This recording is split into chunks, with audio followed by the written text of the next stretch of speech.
Assalamu alaikum everyone here. My name is Revati. Brother Zakir, I'm your great fan. I'm very much enlightened by your talks and lectures on Islam and comparative religion. I have been reading Quran and I have a lot of Muslim friends. I'm from Singapore, born and brought up in India. I have some questions and please clarify. Thank you so much. My question is, can we relate the regeneration of skin for hellfire as stated in Quran chapter 4 verse 56 as reincarnation of new life for real suffering?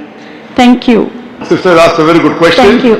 She said that can we relate? She said that she has heard my talks and she is impressed, alhamdulillah. That's the reason she's quoting with reference, alhamdulillah. She's saying that the Quran says in Surah Nisa chapter 4 verse 56 that the skin is replaced so that you can feel the pain.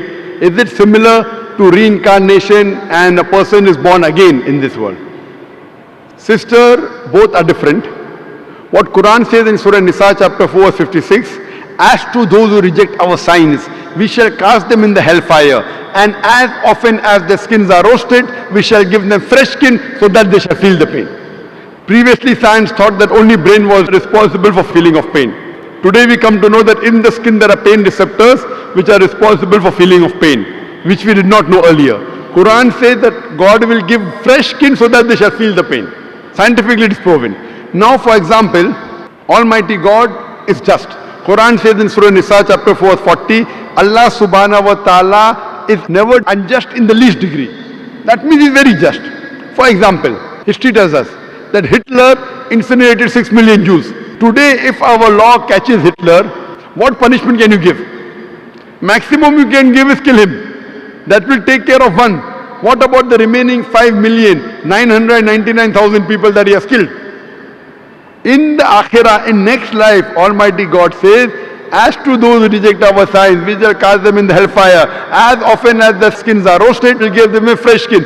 If Almighty God wants to incinerate Hitler 6 million times, he can do it. 12 million times he can do it. This is an example of the punishment in the next life. This does not justify about the cycle of rebirth. This cycle of rebirth, sister, if you read in the Vedas, Veda is the most authentic book amongst all the Hindu scriptures. The Veda speaks about Punarjanam. In Rig Ved, volume number 10, Punarjanam. Punar means next, Janam means birth. Even we believe in next birth. Even Quran talks about next life. Once we die, we'll be resurrected on the day of judgment. Same thing Veda says. Punarjanam means next life. But the scholars of Hinduism, they came out with a philosophy known as Samskara. Samskara in Hinduism, it is the cycle of birth, rebirth, birth, rebirth, birth, rebirth. This is nowhere mentioned in the Veda. Veda speaks only about next life, which even Quran speaks. But the scholars of Hinduism could not justify how people are born. Some people are born handicapped, some people are born in poor family, some people are born with congenital heart disease. So God cannot be unjust. So to justify the justice of God, they come with a new philosophy called as samskara, cycle of birth, death, birth, death. Maybe in their previous life they did some wrong deed, therefore they are born handicapped. This is the philosophy of the Hindu scholars, not of the scripture.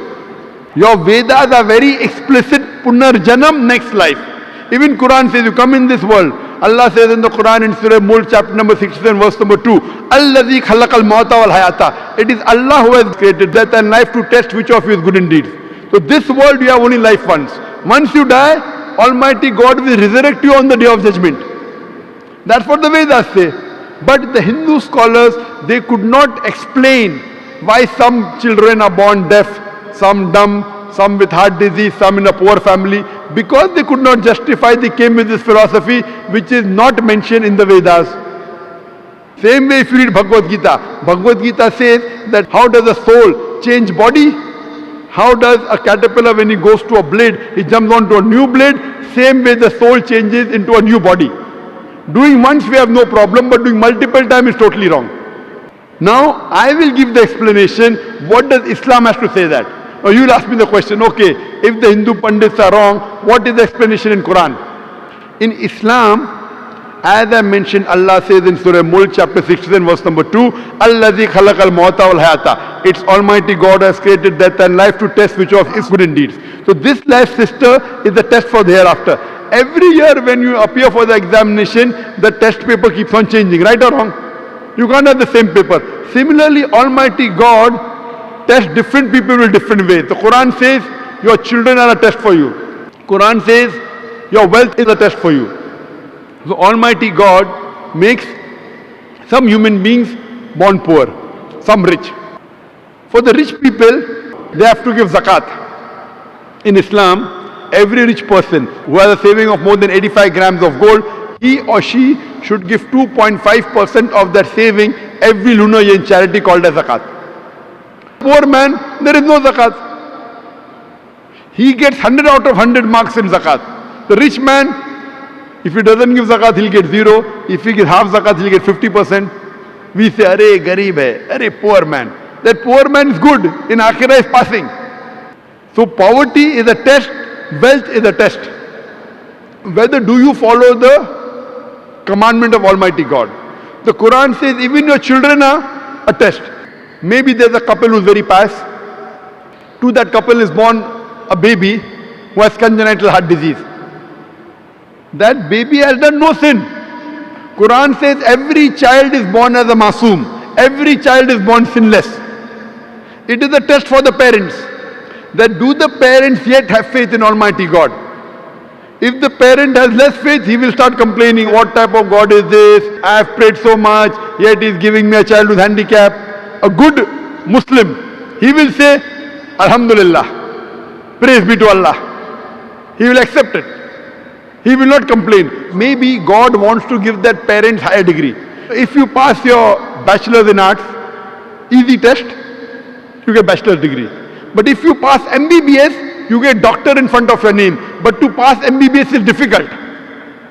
So maybe Almighty God wants to give that parents a higher degree in Jannah. Even if they pray 5 times, now God wants to test them by giving them a child which is handicapped. To see whether the parents yet have faith in God or not. If they pass the test, they get a higher degree in Jannah. So the wealth, poverty, health, disease is a test. It is nothing to do with your previous life.